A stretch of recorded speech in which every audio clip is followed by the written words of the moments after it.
I can hear my husband and mother-in-law's voices in the distance. They belittled and disparaged the lunchbox shop I had cherished. I had endured my mother-in-law's harassment for 7 years, but was it right to be trampled on like this? Honestly, I had reached my limit. I had endured many hardships, but never had I felt such frustration. I was so upset that I couldn't even cry. "Please, let me get a divorce," I said, forcing the words out from the back of my throat. The next day, I started quietly preparing to leave, packing my belongings. Click.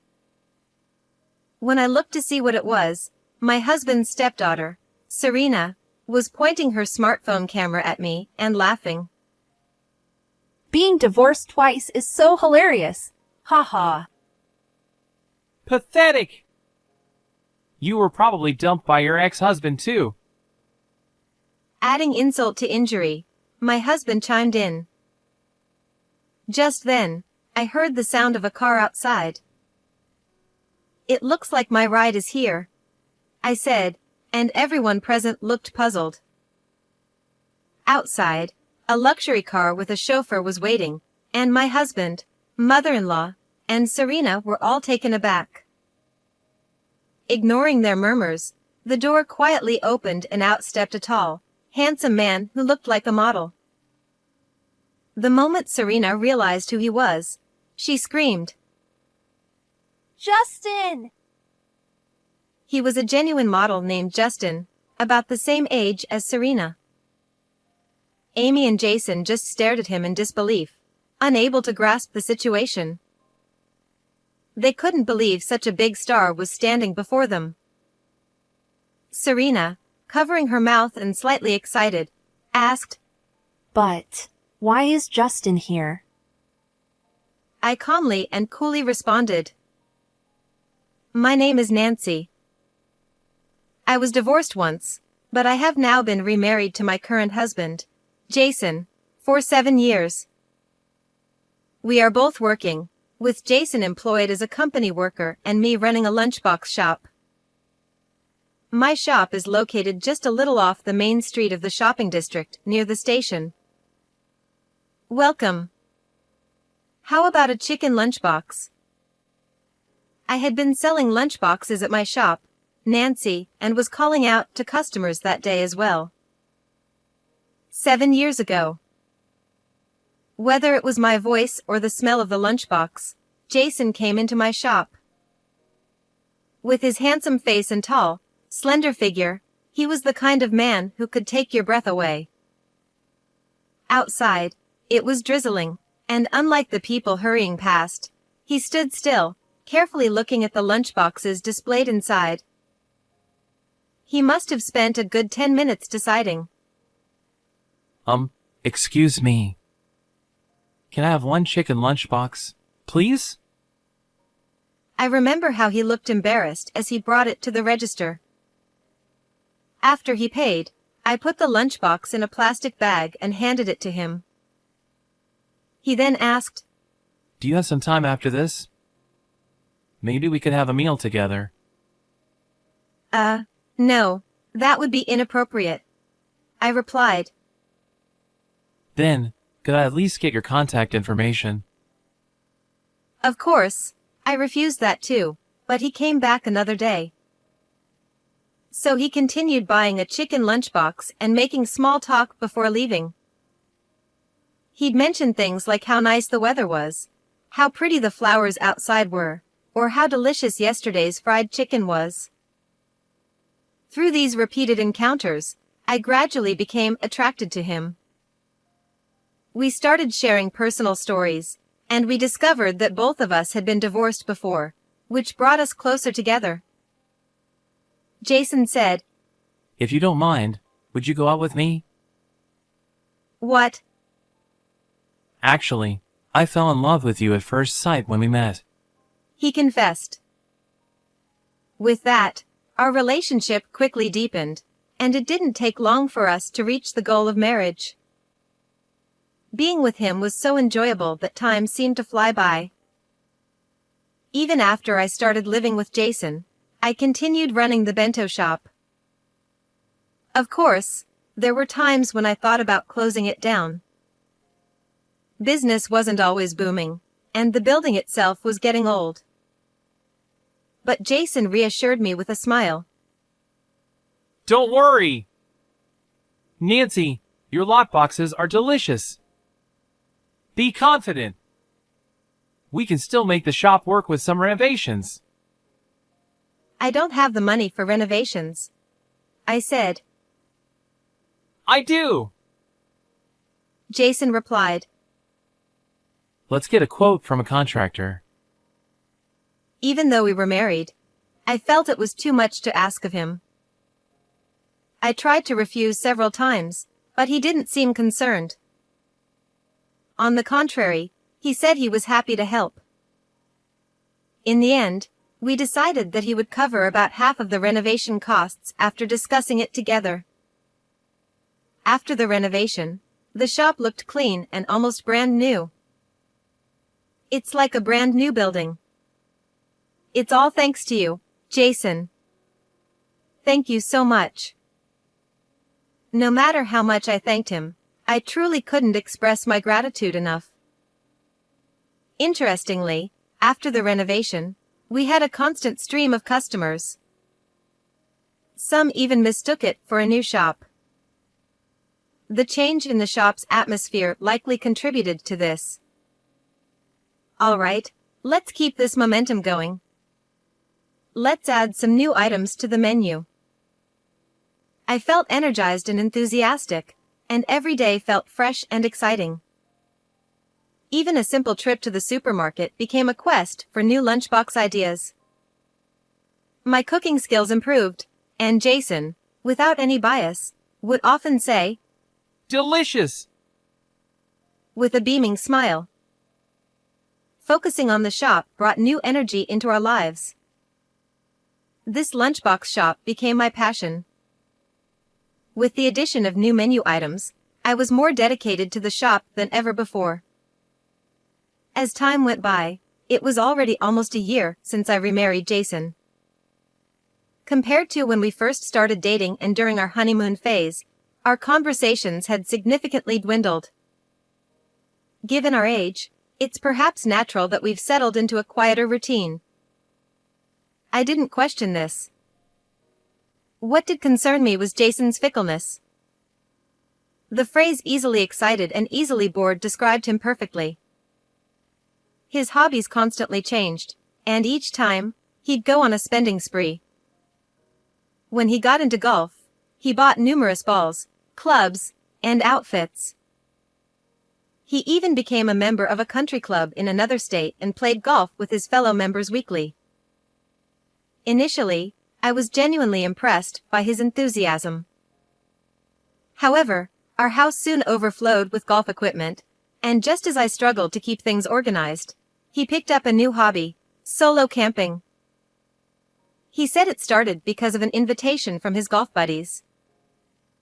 I asked him why he would go solo when he had a family. That's just how men are. He said, touching his chin and striking a pose, as if he were deeply impressed with himself. I couldn't quite understand it, but maybe he was more of a romantic than I thought. To an outsider, he might have looked a bit ridiculous.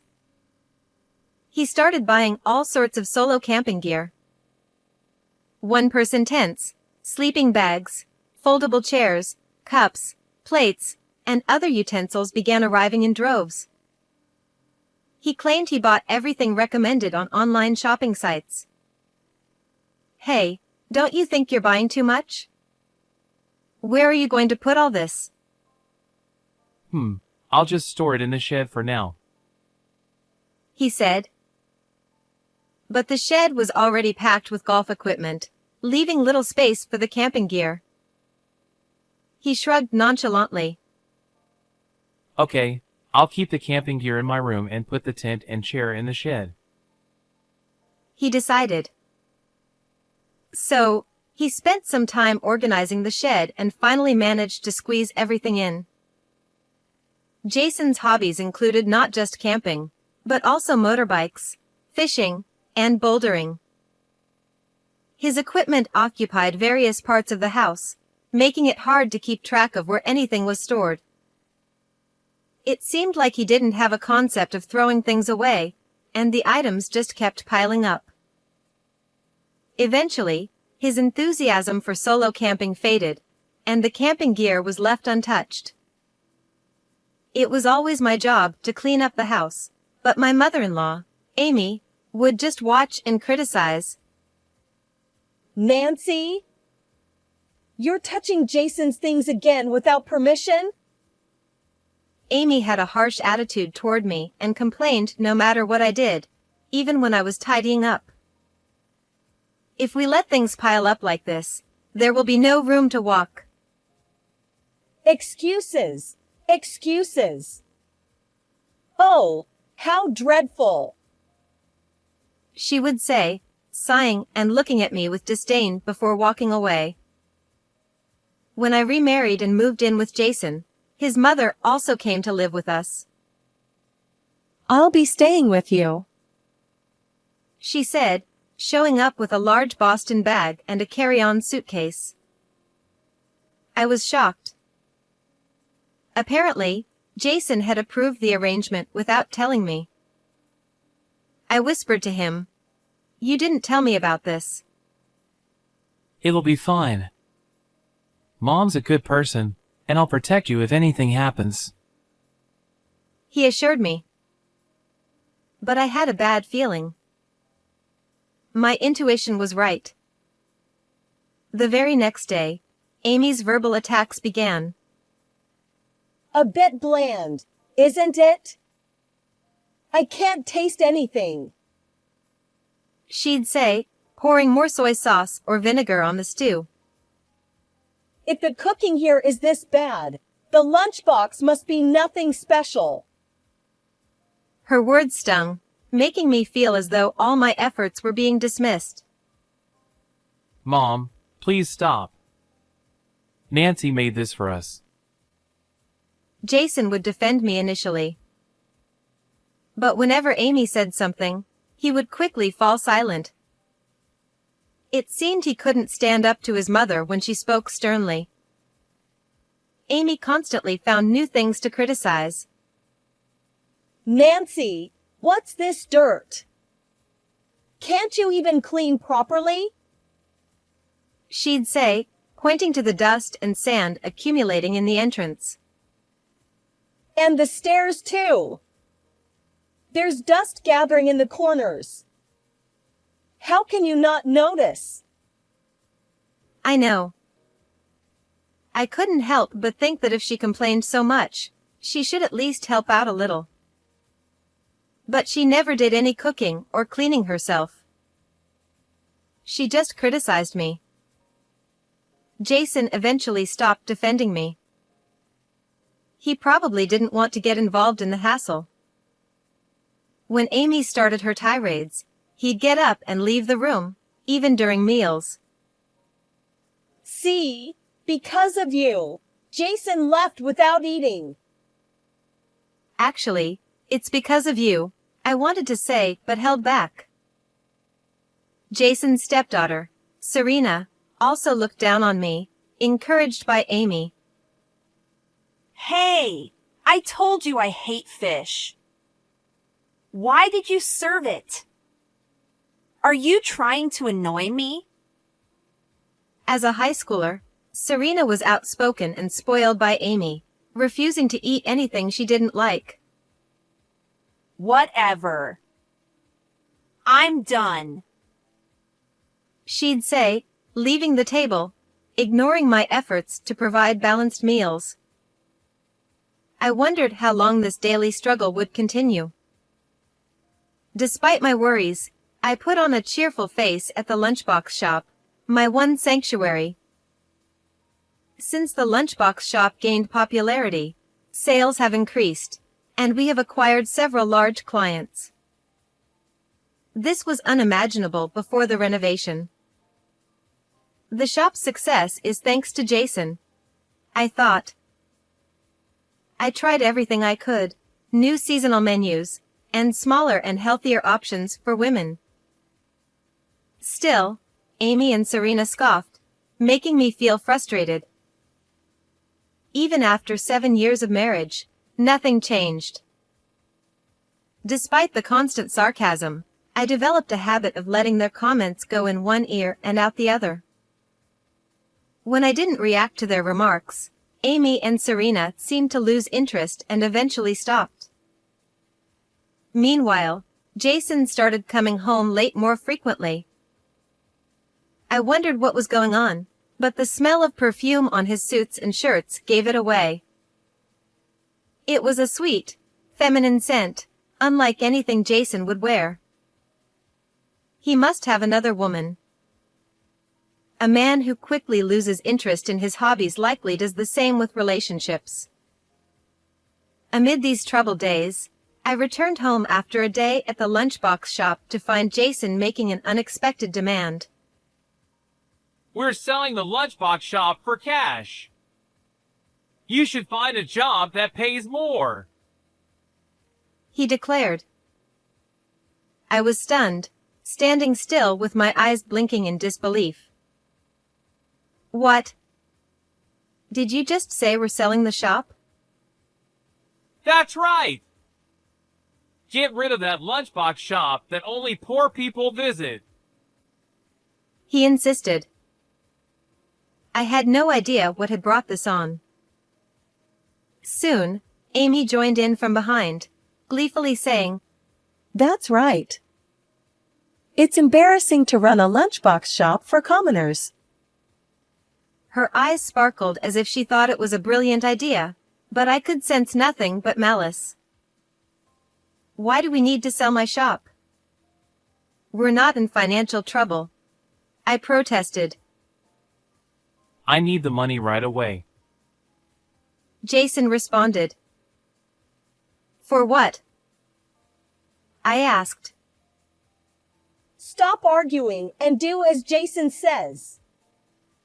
How dare you talk back to him? Amy shouted. Really? If you sell the shop, can you buy me a bag? Serena chimed in, suddenly perking up. Serena, now a university student preparing for job hunting, seemed to have developed a taste for branded goods recently. I won't sell the shop. No way. I protested, but my words fell on deaf ears.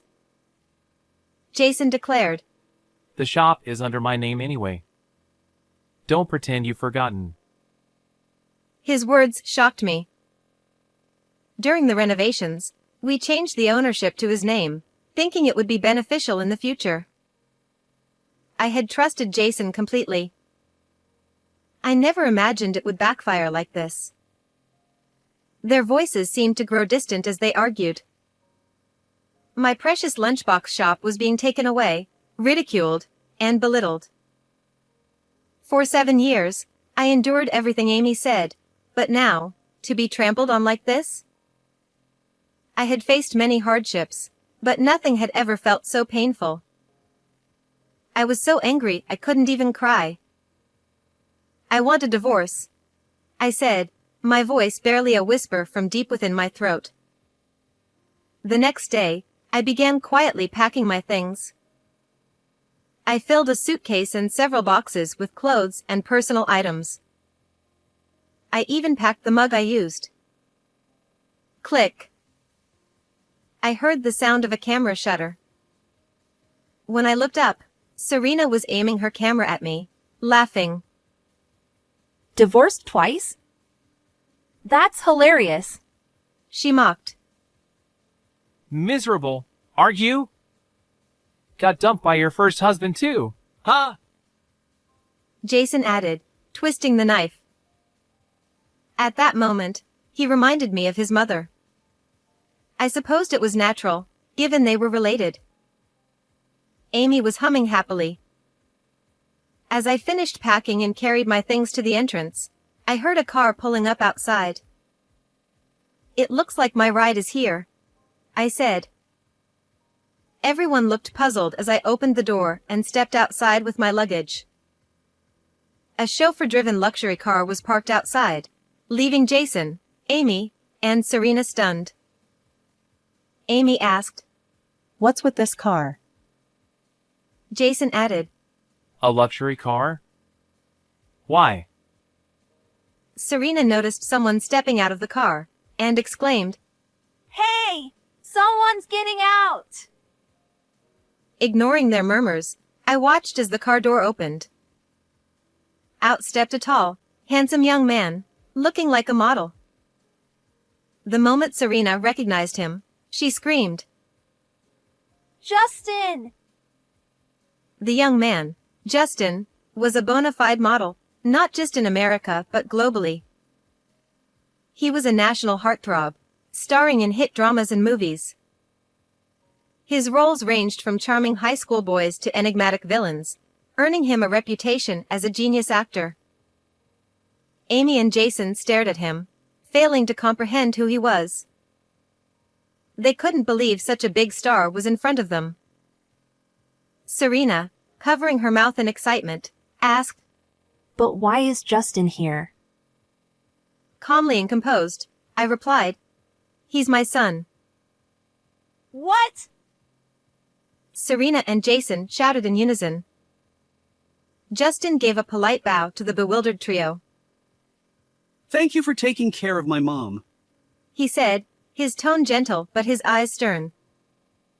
His impeccably handsome face delivered the words coldly, making Jason, Amy, and Serena feel the weight of his gaze. It wasn't quite a glare, but the intensity was palpable, filling the air with a tense energy. Justin continued, I've done a thorough investigation into your activities. Jason flinched, his shoulders twitching. His face turned pale, and beads of nervous sweat appeared. Justin said, Of course, I'm aware of the situation with the shop. We will be seeking appropriate compensation from you. Amy exclaimed, Compensation! What are you talking about? That's absurd. Justin replied, Oh, don't worry. We won't take any money or valuables, but instead of compensation, we will be taking back the shop. He smiled darkly as he said this. Jason and Amy were paralyzed, frozen in place by his icy demeanor. Justin continued, Our lawyer will be in touch. Like a line straight out of a movie, he spoke smoothly and then gestured for me to get into the car.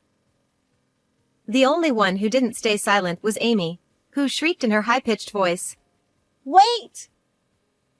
You're planning to sell the shop yourself, aren't you? Amy accused. Jason chimed in. Yeah, you're just the same as us. Despite their accusations and insults, Justin remained unfazed. Whether it was an act or his true self, I couldn't tell. He sighed softly and then said to me, Remember when I ordered your lunchbox for the film crew? It was incredibly well received. Really? I asked, surprised. Justin nodded. Yes, it was highly praised. The director even said he wants to order from you again for future shoots. Justin smiled, predicting an influx of orders. Now that I thought about it, I have noticed an increase in large orders, including for film shoots. Given the number of staff and actors, it made sense. So, there's no way I'd sell your shop. Justin declared. Justin. I muttered, feeling my eyes well up with tears. I had never imagined seeing my son stand so tall and be so dependable. This wasn't a movie, it was my reality, and it filled me with immense joy. Serena opened her social media app and navigated to a famous actor's account. There, she saw a post featuring Nancy's lunchbox with a hashtag and thousands of likes. Serena exclaimed, This is crazy! It's totally viral! She then turned to Jason, yelling, Why didn't you tell me Justin was her son? Jason and Amy, still in shock, stood there with their mouths agape, unable to process what was happening. Ignoring their commotion, I got into the car with Justin. As the car drove off, we caught up on our lives and laughed together. It reminded me of 10 years ago, back when Justin was in middle school and I was running the lunchbox shop with my previous husband. The shopping street was bustling with activity, and our regular customers and other shop owners frequently bought our lunchboxes. Even back then, Justin was a popular, handsome middle schooler and well known as the poster boy of our shop. Somehow, word got out, or maybe it was just fate, but a scout from a modeling agency stopped by and asked if Justin would be interested in modeling for magazines. Justin seemed hesitant, but I encouraged him. Don't worry about the shop. Give it a try. Not everyone gets this kind of opportunity, I said. But, Justin hesitated. If you don't like it, you can always come back to the shop, I reassured him. From then on, Justin appeared in various magazines and thrived as a model. However, just as things were looking up, my husband had an accident. On his way back from delivering lunchboxes, he made a detour to buy some extra ingredients and collided with a large truck. By the time I rushed to the hospital, it was too late. I still remember the feeling of falling into a dark abyss, with no light in sight. I didn't know what to do about Justin's schooling. Then, the agency suggested that Justin study abroad, thinking it would be a good opportunity for him to expand his modeling career. Mom, I'll become more famous and come back for sure. Until then, don't give up on the lunchbox shop, Justin had said. So, Justin went overseas to study, and I stayed behind to run the lunchbox shop alone.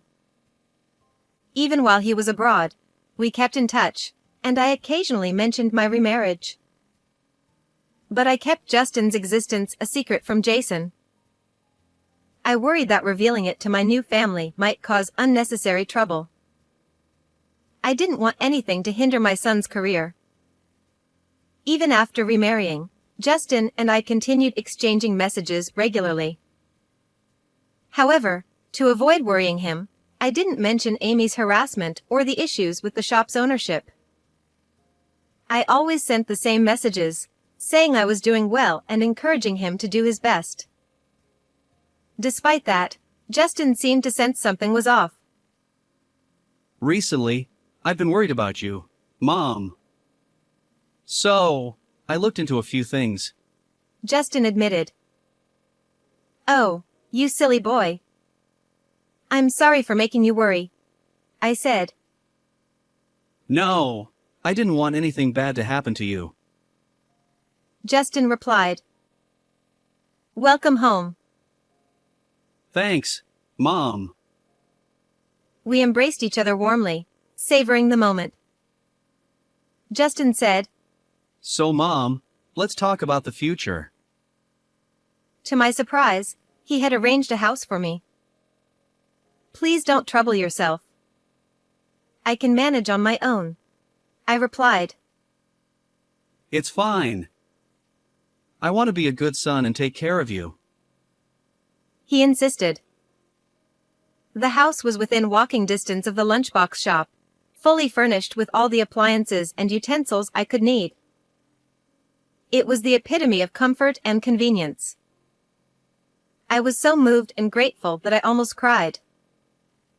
Thank you for such a wonderful home. I'll cherish it, I said.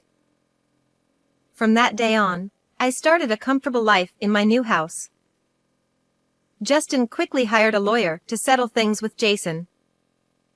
He planned to reclaim the rights to the shop and seek alimony for Jason's infidelity.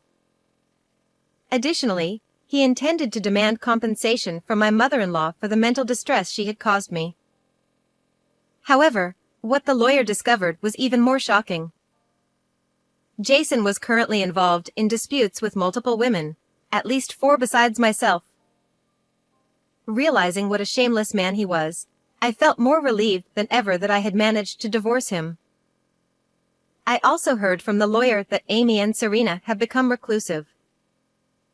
They had been bad-mouthing my cooking and the lunchbox shop to friends and neighbors, fabricating stories about bland food and infestations of rats and insects. However, their baseless claims were not taken seriously, likely due to the high ratings the lunchbox shop received on social media. Consequently, they were seen as troublemakers and shunned. Serena even had a job offer rescinded because of her negative social media posts. I could almost hear my mother-in-law's shrill voice saying, It's not our fault. It's that wife's fault. The embarrassment must be overwhelming for them, as they value their public image greatly. But they brought this upon themselves. As for me, I've continued running the lunchbox shop post-divorce and my days are fulfilling. Thanks to Justin, I regained the rights to the shop. When I received this good news, I was so thrilled I jumped up 30 centimeters. He also introduced the shop to his actor friends and directors, leading to a TV feature. This increased our popularity, attracting customers from far and wide. On weekends, our lunchboxes sell out quickly. I hired more staff to handle the increased demand, turning the shop into a bustling enterprise. Although we face occasional mistakes and issues, I am immensely grateful for our success. People often ask why the shop is named Nancy. Justin was curious about this too. The answer is simple. Justin's father said he loved my smile and named the shop after me, making me the poster girl. Hearing this, Justin, our customers, and employees all respond with an enlightened I see. This shop was never just my endeavor, it has always been a joint effort. And now, with Justin and the employees, it's even more so. The busy shop is filled with a variety of lunchboxes, from staple items to trendy new ones. Welcome. How about a hearty chicken lunchbox? It reads a sign promoting our #1 seller. A young man near the sign picks up a chicken lunchbox and brings it to the register. Thank you, I say as I make it a point to stand at the counter and serve customers alongside my team. Today, the lunchbox shop Nancy is as bustling as ever.